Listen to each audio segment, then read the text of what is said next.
Hi, I'm Jeanette Roche. This is Bridge City News. Here are some of the top stories we've been following. Prime Minister Mark Carney expected to launch a federal election campaign this Sunday. Plus, while in Edmonton today, Carney meets with Premier Smith, who provides a list of demands the next PM must address within the first 6 months of term. And starting today, China imposes a 100% retaliatory tariff on Canadian canola, plus a 25% duty on pork and seafood. Your nation, your province, your southern Alberta. From the heart of Lethbridge, it's Bridge City News with Jeanette Roche. Thanks so much for joining us. Sources say Prime Minister Mark Carney will call a federal election on a Sunday. That could send Canadians to vote as early as April 28th, marking Canada's 45th federal election. The call would come 2 weeks after Carney was elected as Liberal leader to succeed Justin Trudeau, and just over a week after he was sworn in as Prime Minister, along with his new cabinet. Today, Carney visited Edmonton, where he grew up, and while there, he skated with the Edmonton Oilers at Rogers Place. He also made a pre-election promise today that he plans to slash the GST for first-time home buyers on homes under $1 million. He says this will save Canadians up to $50,000 in a stance that mirrors Pierre Poilievre's pledge that he said he would do should he win the next federal election. And speaking of the Conservative leader, Pierre Poilievre wants to create what he calls shovel-ready zones that would have pre-approved permits for major project resources or energy projects. It's the second day in a row Poilievre has made a pre-campaign pitch focused on speeding up approvals for major projects and amid expectations that Prime Minister Mark Carney will call a federal election Sunday. Areas pre-approved for large-scale industrial and resource projects. This is how it will work. First, we will identify a spot that looks appropriate for a mine, a pipeline, an LNG plant, a power station, a hydroelectric dam. Second, we will make sure that the place is safe and that it won't harm the people or the environment to put the project there. Third, my government will do the necessary environmental studies in partnership and collaboration with the provinces, municipalities, and we will carry out the necessary constitutionally required consultations with the First Nations up front so that they can be done before the investors even step up. Fourth, when all of this is done, we will offer pre-permitting before we even get applications, so that permits can be published online with a required checklist of actions that businesses must take to comply in protecting people and the environment. While in Edmonton today, Prime Minister Mark Carney also met with Alberta Premier Danielle Smith for the first time since being sworn into office. Following the meeting, Premier Smith sent out a press release saying, quote, "At his request, I met with Prime Minister Mark Carney today. We had a very frank discussion in which I made it clear that Albertans will no longer tolerate the way we've been treated by the federal Liberals over the past 10 years. I provided a specific list of demands the next Prime Minister, regardless of who that is, must address within the first 6 months of their term to avoid an unprecedented national unity crisis. This includes guaranteeing Alberta full access to unfettered oil and gas corridors to the north, east, and west, repealing Bill C-69, also known as the No New Pipelines Act, lifting the tanker ban off the BC coast, eliminating the oil and gas emissions cap, scrapping the so-called clean electric regulations, and ending the prohibition on single-use plastics, abandoning the net zero car mandate, returning oversight of the industrial carbon tax to the provinces, halting the federal censorship of energy companies. The Prime Minister's visit comes a day after Smith's government tabled a bill seeking to ban federal employees from accessing oil and gas facilities and the emissions data that they contain. Smith called the bill a warning to the new Prime Minister that Alberta will continue to fight for the industry. She says the federal government's proposed emissions cap is as much of a threat to Alberta's oil industry as tariffs from the United States. This amendment to the Critical Infrastructure Defence Act provides an extra tool to safeguard essential infrastructure from interference, and that includes interference from Ottawa. I would certainly hope that the new Prime Minister has taken the time to read our Constitution, and I would direct him to pay specific attention to Section 92A, which gives the province, not the federal government, the exclusive jurisdiction over non-renewable natural resource development. Alberta will continue in its pursuit of doubling our oil and gas production to meet the growing global demand for energy. And we will not let Ottawa stand in our way. We will not tolerate the continuous unconstitutional overreaches made by the federal Liberal government. Measures like the emissions cap, the net zero electricity regs, the net zero electric vehicle mandate, and the energy industry advertising ban must be stopped now. The amendments update the definition of essential infrastructure to include the 2-kilometer deep border zone north of the Alberta-Montana border and facilities where oil and gas production and emissions data and records are held. Alberta's opposition NDP dismisses the bill as an illegal, politically performative distraction. And speaking of that Alberta border, Canada Border Services Agency today released a statement saying they arrested a Calgary man back on March 8th after discovering a large shipment of cocaine at the Coutts port of entry. CBSA officers seized 108 kilograms of cocaine after a secondary examination of the man's commercial transport vehicle. The man arrested, 26-year-old Arshdeep Singh of Calgary, was coming from the United States where the load originated. He is now charged with importation and possession of a controlled substance for the purpose of trafficking. Singh is scheduled to appear at the Alberta Court of Justice in Lethbridge on May the 7th. RCMP Constable Ian Smith says he and his colleagues in Windsor, Ontario, are patrolling 800 kilometers of the Canada-U.S. border 24 hours a day with drones, helicopters, and other types of vehicles in an effort to prevent cross-border criminal activity. Ottawa has pledged to invest $1.3 billion to beef up security at the Canada-U.S. border amid a trade war launched by U.S. President Donald Trump. Mid-December of 2024, we started doing these border patrols, and I think that's in response to the tariffs that President Trump had said he was going to instate on Canada. So he wanted the Canadian government to secure the border, and we were tasked with doing that. We liaise with Homeland Security, FBI, DEA, whichever agency is we reach out to, or they reach out to us. But we share information with them, and vice versa. So it's really, we're all on the same team, and everyone knows that.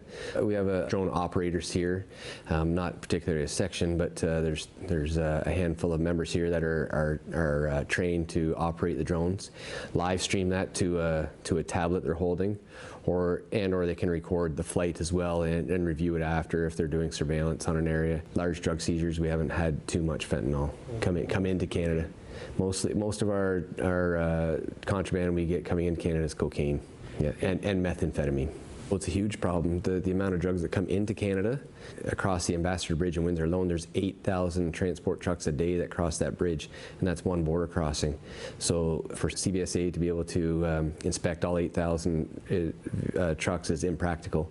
So I don't know what the statistic is as far as what gets through, but I can imagine it's significant.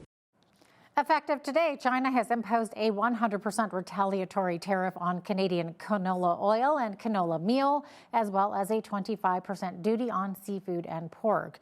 As canola farmers brace for the impact, an association representing canola growers in Alberta is asking the federal government to cover losses resulting from the tariffs. Meanwhile, Nova Scotia's fisheries minister is downplaying the short-term effects of the tariff on Canadian seafood products. He says, though live lobster shipments dominate Nova Scotia's trade with China, there remains lots of opportunity to find other markets. The Transportation Safety Board of Canada has released its report into a plane crash at Toronto Pearson's Airport last month that sent 21 people to hospital. It found the aircraft's alert system indicated a high rate of descent less than 3 seconds before touchdown. All passengers and crew members survived when the Delta Airlines plane burst into flames after flipping over and skidding on the tarmac. The report found the plane's landing gear folded into the retracted position at touchdown and the wing detached from the fuselage, releasing a cloud of jet fuel which caught fire. Saskatchewan Finance Minister Jim Ryder says the province will ride a strong economy into a projected razor-thin surplus in this year's budget. But he says turbulent headwinds of tariffs could, in the worst-case scenario, blow a billion-dollar hole in the spending plan. We did not allow the tariff threat to back us off on any of our election commitments on affordability and safer communities. Overall, the surplus of $12 million is forecast for this year's budget. The effort to ensure that Saskatchewan remains the most affordable province in Canada to live. And with this budget, we are ensuring that that is the case for the years into the future. We're achieving this by reducing income taxes for every resident, for families, for small businesses that reside and operate in Saskatchewan. The second priority is better access to health care, to increase our access when it comes to health care. You're seeing a 6.4% increase in health care funding this year. This budget has no plans for our economy. This is a budget that pretends as if the last 3 months haven't even happened. In this budget, we see no measures to protect workers, producers, business and industry from tariffs. And this is a budget that offers up only cuts when it comes to education, when it comes to healthcare. RCMP have confirmed to BCN that one woman has died after a major collision occurred south of Lethbridge on Tuesday. Shortly after noon, a Honda CR-V was traveling down Highway 845 and attempted to cross Highway 4, which resulted in a semi-truck colliding into the vehicle. RCMP closed the southbound lanes and detoured traffic until later that evening. The driver of the Honda was a 74-year-old woman from Lethbridge. RCMP say she died en route to the hospital. The driver of the semi was not injured. An investigation into the collision is ongoing into the cause of the collision, and it's not yet known if charges may be laid. Well, the World Happiness Report for 2025 came out that left a few surprises. The study takes certain factors into account, such as GDP per capita, social supports, life expectancy, and freedom to make life choices. So for the 8th year in a row, Finland was crowned #1 overall out of the 147 sovereign states in this study. We have some clips here of some Finnish folk, or Finns as they're known, and they'll be sharing some insights as their country, Finland, is once again ranked the happiest country in the world. The peace and the quietness, trustworthiness, you know, how we speak directly, and the nature, of course. And yeah, it's clean and the air is fresh, and yeah, what's there not to love? We are really calm, so we have the time to think about things like live our life really peacefully and I guess easily. Well, there you go. Calm and quiet and peaceful. That pretty much rounds them up. So there's got to be something to that. As for the remaining top 10 countries, though, some of these may surprise you. We're seeing Denmark, Iceland, Sweden, the Netherlands, Costa Rica, Norway, Israel, Luxembourg, and Mexico. Well, those round out the top 10 list. As for Canada, though, we ranked 18th in the world, a drop from 15th back in 2023. And we were also all the way up in 5th place in 2011. So a drop in quality of life is a major factor to blame here. However, Canada still leads the list in G7 countries. Other countries on that list show Australia as 11th, the UK at 23rd, and the United States sits at 24th, their lowest ranking yet out of the 13 reports ever released. The lowest 3 ranked countries include Lebanon, Sierra Leone, and Afghanistan at 147th. Well, there are now at least 13 confirmed cases of measles in Alberta, as reported on Bridge City News Tuesday. Alberta Health Services issued a public alert about a confirmed case of measles in the Taber area. They released a list of locations the individual visited while infectious. According to AHS, that person flew in from Toronto Pearson Airport to Calgary International Airport on the evening of March the 8th on Flair Airlines flight number F8629.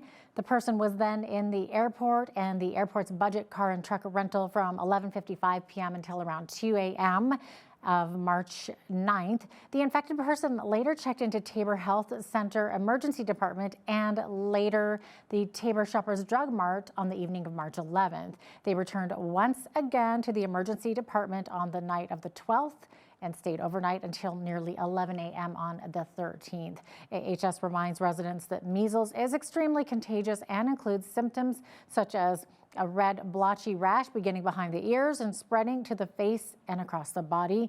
Rashes will usually appear 3 to 7 days after obtaining a fever and will usually follow up with a cough, runny nose, or red eyes. AHS asks anyone with these symptoms to please stay home and call 811. It's meaningful to honor Indigenous elders for the knowledge and traditions they pass on to new generations, and that is precisely what the U of L's Dillon School of Business is doing. The institution is hosting the 2025 Scholarship Dinner on Friday evening. Dr. Carrie Godfrey, Dean of the Dillon School, explains why the institution decided to honor Indigenous elders this year. Elders are a significant component of the learning journey for our students. They are guides, provide advice, they support students. When Indigenous students come to the university, having the elders in residence helps students feel more part of the institution. The whole point of the elders in residence is to provide cultural, spiritual, community support for Indigenous students when they join the university. Every year we hold a dinner as a fundraising activity to create a new scholarship usually in honor of someone. This year, we are hosting the dinner to create a scholarship in honor of the elders at the University of Lethbridge. The objective of the dinner is to help raise funds to create the scholarship. The event will be held from 6 to 9 p.m. at the Agri-Food Hub and Trade Center. Are neighborhood connections really that important? Well, that was the topic discussed today during the session at Southern Alberta Council of Public Affairs, or SACPA. Jerry Firth, the chair of the League of YQL Neighborhoods, highlights how knowing who lives in our neighborhood, greeting them and interacting with them helps not only our safety, but also our well-being. So when someone knows who should be in their area, they have a sense that they're going to be okay. It's been demonstrated many times over that those neighborhoods tend to see lower crime rates. Social connectedness is a foundation to our existence. There's lots of proof that when we don't have that social connectedness, we live a life of isolation or loneliness, that it actually has adverse effects on our mental health and physical health. But on the positive side, it can enhance those indicators of health and wellness, but also it creates a space for greater safety in our communities. Get to know who your neighbors are, starting with their names, saying hello when you see each other coming in and out of your homes. But also, from there, it's about spending more time in our front yards or in our public spaces, the green spaces, our parks, our walkways. According to Stats Canada, recent research shows that 45.7% of the population reported a strong sense of belonging to their local community. So nice. And if you do plan to get out into the community this evening, you might want to have an umbrella handy. Well, we could see a slight chance of showers this evening along with some strong gusty winds. I will be right back with that full weather report.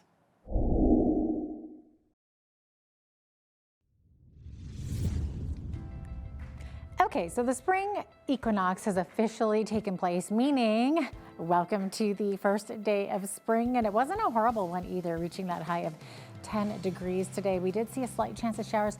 Those are going to continue into this evening, overnight low of -2. As we get into Friday, could see a slight chance of showers, but fairly decent for temperature there, getting back to those double digits, high of 11 degrees. And then on Saturday, high of 8 degrees, could see that slight chance of showers. Just looking at 30% though, not too bad.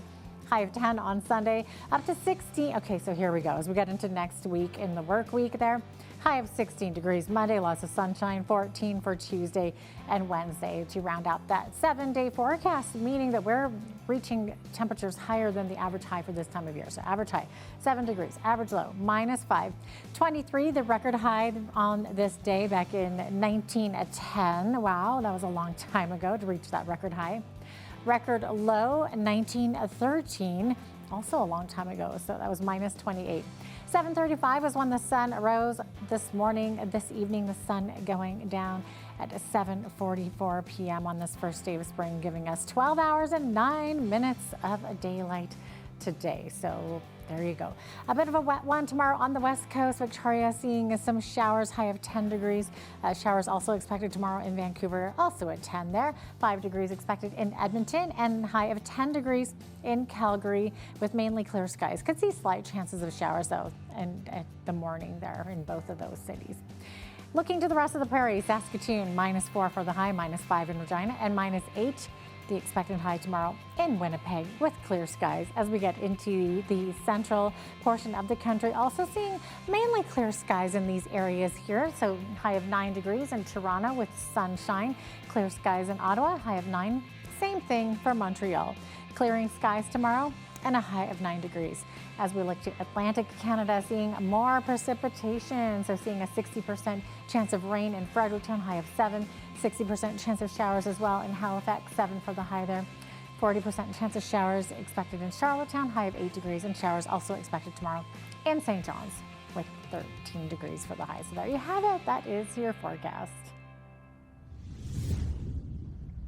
The Bank of Canada has signaled a shift in how it sets rates amid tariff uncertainty with the United States. Governor Tiff Macklem says the Canadian economy was in a strong position at the start of the year as inflation was under control and growth was picking up.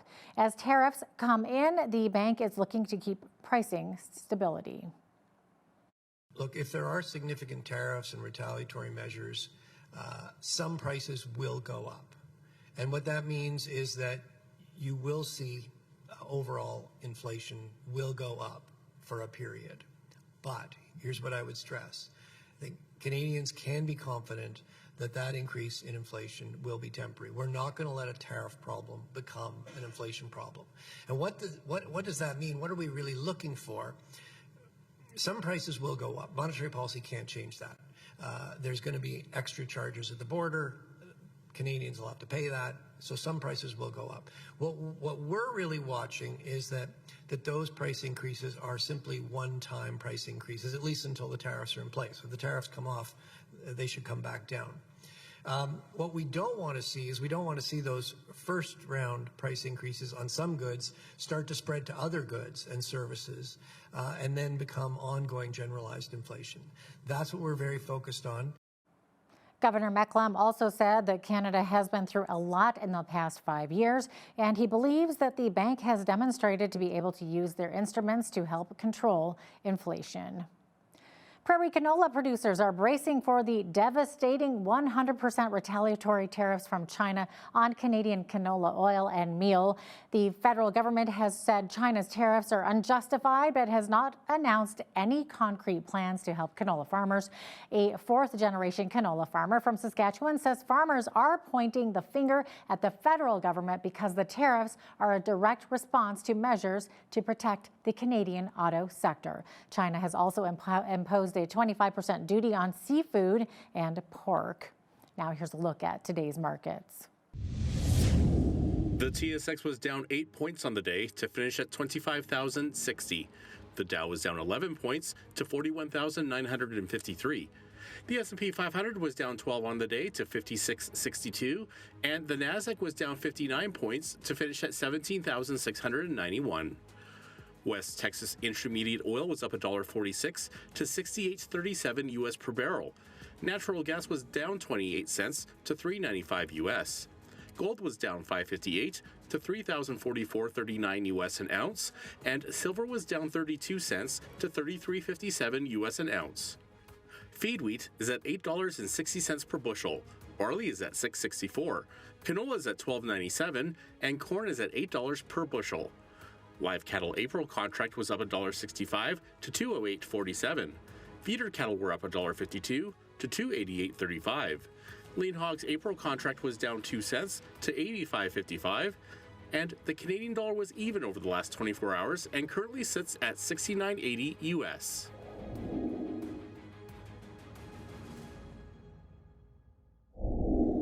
Recapping one of our top stories, sources say Prime Minister Mark Carney will call a federal election on Sunday.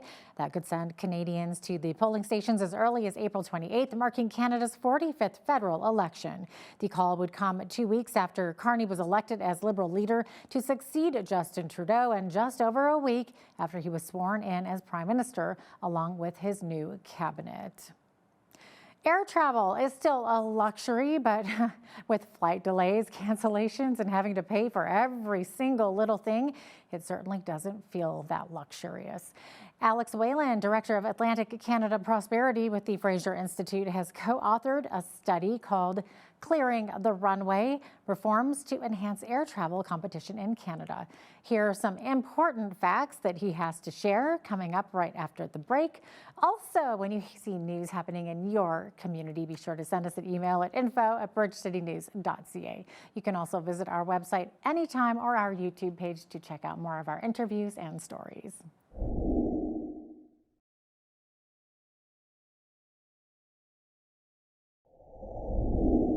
In today's global world, air travel is vital. Customers should expect a good service, though. Also safety, reliability, accountability. But let's face it, that's not the reality these days. Every day, flights are delayed, they're canceled, there's poor customer service, there's high prices, not to mention having to pay now for seats, bags, boarding passes. The list goes on and on. So joining us today is Alex Whalen. He is Director of Atlantic Canada Prosperity with the Fraser Institute and co-author of the study Clearing the Runway: Reforms to Enhance Air Travel Competition in Canada. Good to have you with us today, Alex. Welcome. Hi there, great to be with you. Okay, so Alex, how bad is the situation with Canada's air travel industry? How do we compare when measured against, say, US or European air carriers and the rest of the world? Well, according to the objective data we have, it's quite bad. If you ask Canadians, and our large national polling firms have done that, 2/3 of Canadians, when polled, say that they think that Canada's system of air travel is broken. The federal government, a few years ago in 2018, 2019, set up a complaints registry for air passenger complaints. Complaints have increased sixfold. And then when you look at price, one international comparison of prices placed Canada 101st out of 116 countries when it comes to price competitiveness. So Canadians are not happy with their options. No, definitely. I fly a lot, and I would definitely be on that list of people that are kind of dissatisfied lately. Flying used to be so fun. It is just not fun anymore. So Alex, your study lists 4 separate fees that make it more expensive to fly from Canada, and one is airport improvement fees. So what does this fee encompass, and should passengers be footing the bill for this? Airport improvement fees are applied on every ticket in Canada, and that is money that goes back to the airport authorities to fund their operations. Canada exists broadly when it comes to fees on a user pay system. But what we've identified is that when it comes to airport improvement fees and a number of other fees, they tend to be much higher in Canada. For example, a typical airport in Canada may charge an airport improvement fee of about $30 per ticket. And what we've seen in comparative countries like the United States is that it's simply a fraction of that amount, down as low as $5 or $6 per ticket, for example. $30 is high when you consider the amount of volume of passengers going through. I mean, my goodness, I know we're a smaller country than the US population-wise, but $30, that really, yeah, that adds up for sure. So second on your list is air traffic control fees. So what is all this about? Yeah, so air traffic control fees must be paid to fund Canada's system of air traffic control. In Canada, we have a corporation called NAV Canada that handles air traffic control in the country. This is actually one segment of air policy where there's a bit of good news in the sense that air traffic control was privatized in Canada in the 1990s, and that system seems to work fairly well. The one area that we've pointed out when it comes to air traffic control is that some of the comparisons internationally show that Canada is a high-cost jurisdiction. So going back to what we were discussing earlier, when you look at all these different forms of fees, we see a situation where Canada is often uncompetitive. Yeah, I mean, air traffic control, it's definitely important, but I mean, it's interesting when we start breaking down and realizing that we're paying fees for it. So a third is air travel security charges. What does that mean?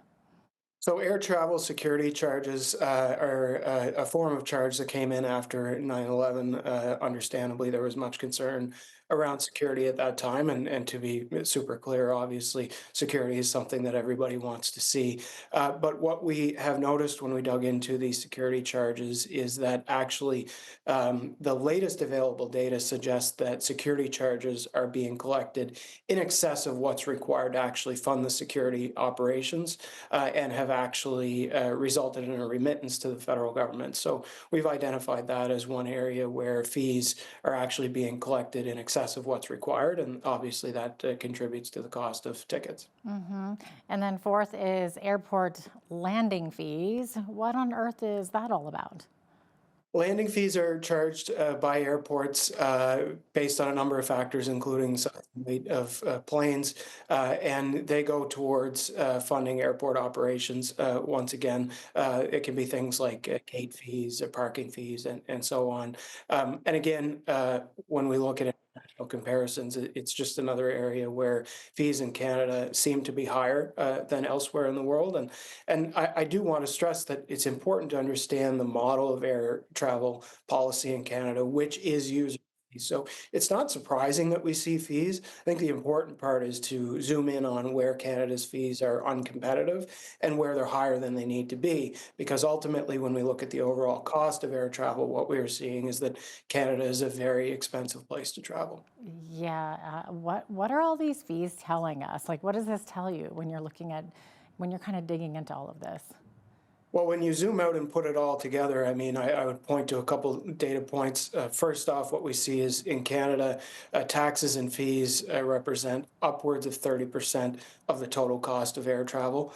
So that's one data point. And then, not surprisingly, when we look at a country like the United States, we see that air travel charges are generally about 30 to 35% lower. Now, there are all kinds of important differences between the two systems, and it's not as simple as that. But in general, the available data tells us that Canada is a high-cost jurisdiction and that consumers are paying for that. But why? Why is it higher? So we've gone through the different types of fees. There are a number of other policy decisions, mostly by the federal government, that increase the cost of air travel. One example would be Canada's model of airport ownership. The federal government of Canada transferred airport ownership to private not-for-profit operators in the 1990s, but the federal government still actually owns the land under Canada's airports and collects rents accordingly. So the federal government is effectively profiting off this system on a yearly basis. That would be another example of what is contributing to the high cost of air travel. And then in addition to fees and rents that I've discussed, it's important to note that there are other general taxes, not specific to the airline industry, that tend to be higher in Canada than some other countries. When we look at things like sales taxes, fuel taxes, corporate taxes, and so on, it all contributes to the cost of it. So obviously you would like to see these fees and taxes lowered, as would we all, but what's stopping the government from doing this? Well, that's a good question. I think what we are seeing in recent years is a shift. I think Canadians are broadly pretty unhappy with the state of air policy in Canada. And I think ultimately when Canadians demand change, the federal government will react. When we look at federal policy right now, obviously it's a time of great change in our country. I think we need wholesale policy reform in a whole number of different areas. And I think that Canadians would be quite pleased if the federal government implemented reforms in this area. Now, the report says Canada has a particularly high regulatory burden for airlines, and you suggest this needs to be reduced. So what kinds of changes could be implemented, and would this potentially affect safety? First, I think it's important to understand that every regulation that is added to any industry adds to the cost of that industry. So it's imperative for the government to remove unnecessary regulation. Everybody agrees that we need to travel safely when it comes to all modes of transportation. But we actually looked at a case study in our essay of the United States, which had a highly regulated air industry up until about the 1970s. And the United States undertook a really fascinating deregulation project. And what we see when we study the experience of deregulation in the United States is that airline competition improved, prices improved, choice for consumers improved. But the important part is that the safety record actually improved as well. So sensible regulatory reform does not need to mean that we sacrifice safety. Yeah, deregulation, it meant more competition. It meant that it kept those airlines on their toes as well, for sure. Now, you had mentioned before the airport ownership is kind of an issue with the land that it sits on. So the ownership structure. So apparently Canadian airports are government owned, which I guess most of us didn't really think about that. At least I didn't. Other countries often have private or for-profit airports. So how would this make a difference for us if we followed this type of model? That's right. So, I mean, Canada's airports are operated by not-for-profits, but the federal government still owns the land and collects rent on the land. And so this is another form of restriction of competition. And really, that's the theme of our discussion today, is that Canada's skies need to be open to competition, whether that's more airports, whether that's different types of operators. There are a whole number of different federal policies that restrict competition. And at the end of the day, that creates monopoly power for existing providers and tends to raise prices. So certainly changing in the model to bring in private for-profit ownership of airports would be an important reform. Yeah, and Canada has some strict limitations placed on foreign air carriers operating within Canada, which does contribute to a lack of competition and high ticket prices in our air travel industry, like you were saying there. So should these limits be lifted? And, why would the government be concerned about allowing more competition? Absolutely. In the study, we propose that Canada open up the skies to foreign competition. Obviously, we want that to be with trusted countries and within a proper security regime. But I'll point to the experience of Europe, which eliminated a set of rules known as cabotage. And cabotage basically restricts where airlines can fly. And that allows new entrants to come into the market. One study looking at the elimination or reduction of cabotage in Europe actually found that prices were reduced by 34% in the years that followed. That's the type of reform that I think we need in Canada. Yeah, for sure. Why would the government be concerned about this, though? Well, I think the government should be concerned because Canadians are concerned. I mean, going back to where we started, we've seen a six-fold increase in complaints to the federal government about the state of air travel in Canada. And just in general, I think it's important for our federal government to understand where they have a role to play and where they need to get out of the way, create a more competitive environment, and allow the private sector to flourish. And I think that's true across many different industries right now, but perhaps nowhere is that more true than air travel. Yeah, for sure. And I think we all love to see more customer choice and lower prices in our airlines, for sure. So what will it take to convince our federal government to bring some of these changes about? Well, selfishly, I hope our study sets off a bit of a conversation, but I think that conversation is already going on. And like I said, there will be a lot of change in the federal government over the next couple of years. So I think if consumer complaints keep piling up, we have a bit of a blueprint here in terms of how to improve Canada's air travel policy. Yeah, for sure. Is there a reason why the federal government would be concerned about letting these other competitive airlines in, or, you know, why are they doing this? I guess is the question. Yes, I think it's important first to understand that there are certain aspects of policy that we've discussed today where the federal government is actually profiting. So they have an incentive to maintain the status quo, but hopefully through some awareness, we can see the benefits of changing that policy. When it comes to bringing foreign carriers into Canada, I do think there's a security component there that needs to be evaluated. But countries all over the world have bilateral and multilateral agreements that allow foreign carriers to operate within their borders safely. As I say, that's done elsewhere, and there's no reason that couldn't be done safely in Canada. Yeah, such an interesting study that you're diving into there. But thanks so much for sharing this information with us today, Alex. Appreciate having you on. Thanks for having me. I enjoyed the chat. Absolutely. Alex Whalen is the co-author of the study, Clearing the Runway: Reforms to Enhance Air Travel Competition in Canada, which you can read online at thefraserinstitute.org.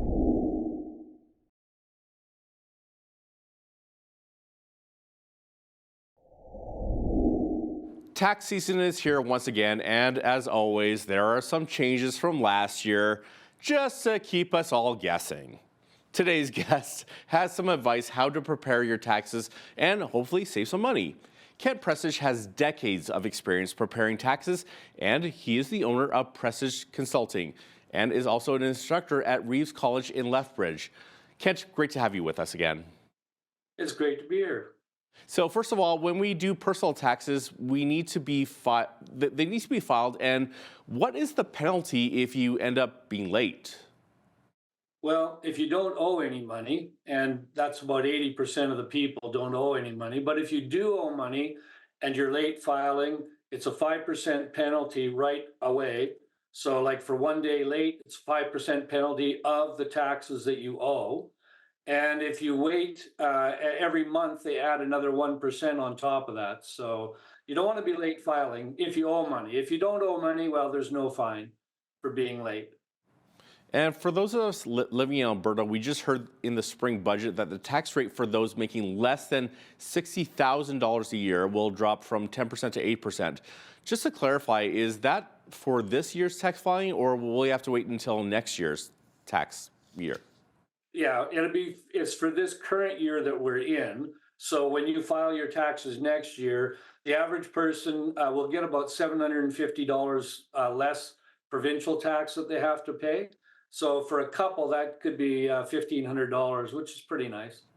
Yeah, and many people today simply just use tax software to file their tax returns, but sometimes it may be worth hiring a tax professional to do the preparation. Why is that? Well, I guess basically you don't know what you don't know. Just give you a little story about that. I had one of my clients, well, this was about 10 years ago, say to me, I want to do mine using a bought in the store software, and then I want to compare it to what you do. So I said, okay, go ahead. He filed his taxes. Then he gave me the same information, and I filed, or I filled it all out and did all the work. And I got him $1,500 back more than what he got back himself. Now, the reason was he didn't know what he could use for deductions, and I did. So in that case, like I said, you don't know what you don't know. And in his case, I mean, he was still going to get money back, but he got a lot more money back by using a professional. So what are some of these commonly overlooked deductions? Well, in his case, he was a pastor, so there was a lot of different deductions that he had overlooked.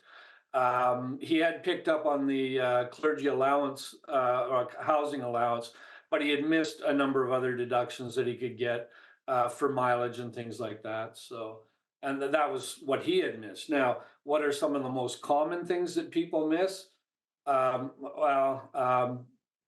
There's so many I can't even begin to talk about what people miss.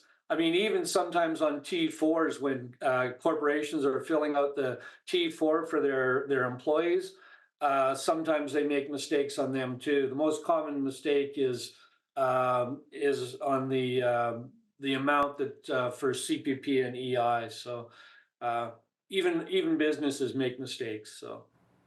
And there was quite a bit of pushback this last year when the federal government announced it would be raising the inclusion rate on taxes for capital gains in excess of $250,000 for individuals, as well as for capital gains realized by corporations and most trusts. Is that still the case, or did the government back off on that? Well, of course, during the Liberal leadership campaign, a number of the people that were running said that they were going to go back on that and not do it. Carney, who won, he has said that he's going to completely back away from it. What the party did, or what the government did in the meantime, was they set it aside for a year. And as soon as Carney gets in, he's promised that he's going to backtrack on that tax. So, and I'm happy about that. I think I don't believe in taxing the population any more than you have to. So. Definitely, that's the case in Canada right now. But there are some changes for Uber drivers, online tutors, and e-commerce sellers. What do they need to be aware of? Well, up until now, they self-reported their income, but the government is now forcing the Uber company to keep track of the income that the drivers make, and then that amount is going to be reported directly to the CRA. So I suppose there was probably a lot of people who weren't reporting that income. Now you won't be able to not report the income. It'll go straight to the CRA, and you won't be able to, you have to report it anyways. But if you're like an Uber driver, or say like you're like a food courier, like for Just Eat or Skip the Dishes or DoorDash, like aren't you considered self-employed and you would have to self-report anyways? Yes, but they found that too many people were cheating. So that now that information goes directly to the government on the income side. Of course, you'll still have your expenses that you'll have to report and stuff too. But on the income side, the government's making sure that nobody's hiding their income. Gotcha. Okay, and I'm told that one tax credit that is often overlooked is the disability tax credit that families can claim for children if they qualify. Can you explain how that works? Yeah, the disability tax credit is actually a very valuable credit. You can get $9,872 for a person, and if they're a child under 18, you can get an extra $5,788. The key, though, is that you have to fill out a form. It's a T2201 form. You have to fill that out before you file your taxes. And then it has to be filled out by a doctor. So you have to be quite disabled. It's not something that you're going to get, if you're just slightly disabled. You have to be quite impaired to qualify for it. But if you qualify for it, it is a great credit. And if you have been taking care of somebody for the last 10 years and you didn't claim it, you can claim it back for 10 years. So it could be a substantial amount of money. I've had clients that have got back in excess of $30,000, $40,000. Wow. So it's well worth it if you qualify. Qualifying is not easy, though. Like I said, and the form that I'm talking about, it's not a 2-page form. It's like a small book. And it has to be filled out by a doctor. And then it has to be approved by the government on top of that. And I understand that there is an opportunity for first-time home buyers with the FHSA, the First Home Savings Account, to save up for a down payment. Are there potential tax implications when you buy or sell a home? Yeah, well, this is a program that's been brought in. It's very similar to the RRSP, so people are familiar with the RRSP. A few differences, but the principle is the same. You put away money, they give you a tax break when you put it away, so you're putting away before tax dollars. And then when you take the money out, you don't have to pay tax on it at all if you buy a qualified house. It's got a lot of strict restrictions around it. You put away $8,000, but you can only do that for 5 years. So you can put away a total of $40,000. And then within 15 years, you have to use that money to buy a house. Or if you decide not to buy a house, you can roll that money into an RRSP as long as you have room for it. So it's a really good deal. Go ahead. So you said when you buy a qualified house, what's a qualified house? Well, it's basically, there's a number of qualifications. Any house that you buy, the qualifications are that you can't have owned a house for 4 years prior to that. But any home that you buy that's a house, you can certainly use the money for that. And as long as you own the house, or even if you sell it in the future, you don't have to pay tax on that $40,000. So it's quite a substantial savings. I wish they had it when I bought my house. So.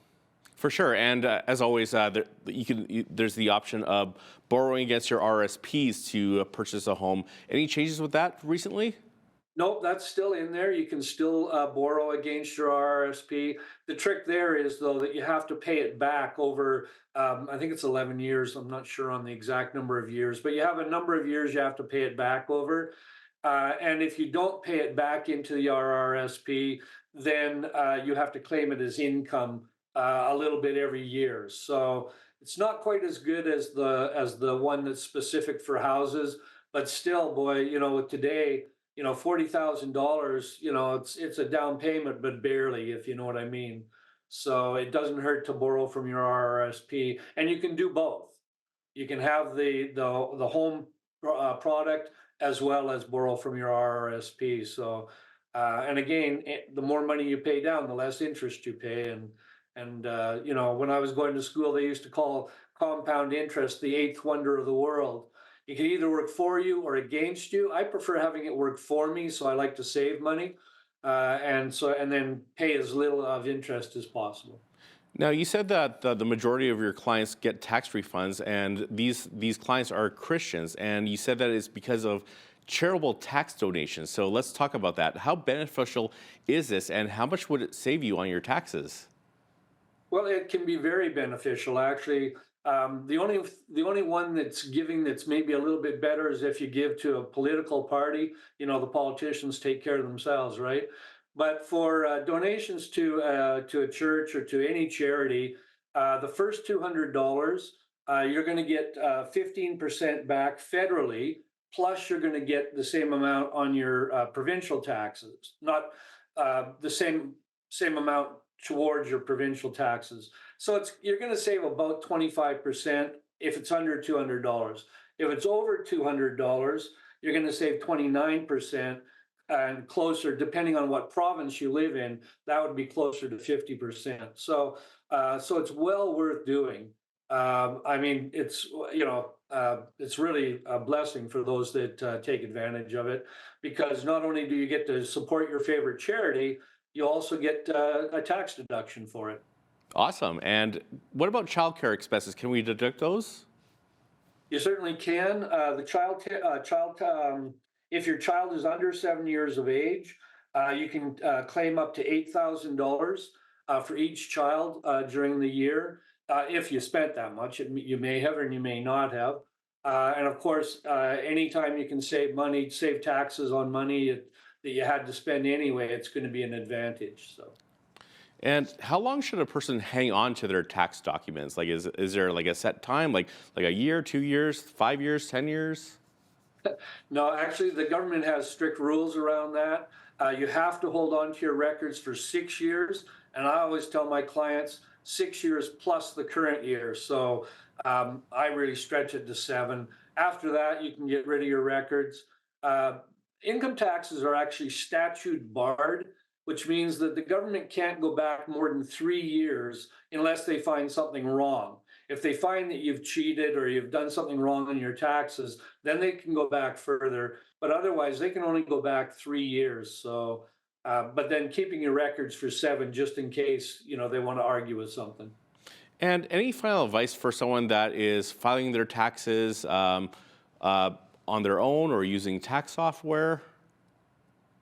Well, make sure you don't miss any slips. Probably the biggest corrections or adjustments that I have to make is somebody comes in later with a slip that they hadn't received yet. So I always make sure you've got all the slips that you need, and then go ahead and do your filing. If you're filing it on your own, there's a tax guide that Revenue Canada publishes. I would recommend that you take a read of that so that you've got a pretty good idea of what you can and cannot deduct. And for those that are like shopping around for someone to file their taxes on their behalf, what questions should they be asking? Well, first of all, how much are you charging? Because, you want to know what you're paying. A lot of preparers will file your taxes and then they'll give you an immediate return. They basically pay you, and then they get the money back from the government. Of course, they take some money for doing that service, right? So watch that. And today, there's hardly any reason in my thoughts to do that, because when I file somebody's taxes online, they usually have their money back in their bank account with less than 9 days. So if, say, a tax filer charges you $30 to give you a check today, that's really high interest. Just wait your 9 days and get your money back from the government and save that fee that they've charged you. Kent Prestish is the owner of Prestish Consulting and is also an instructor at Reeves College in Lethbridge. Kent, thank you so much for your time today. Well, thanks for having me. I'm Naveen Day. On behalf of all of us here at Bridge City News, thanks for watching.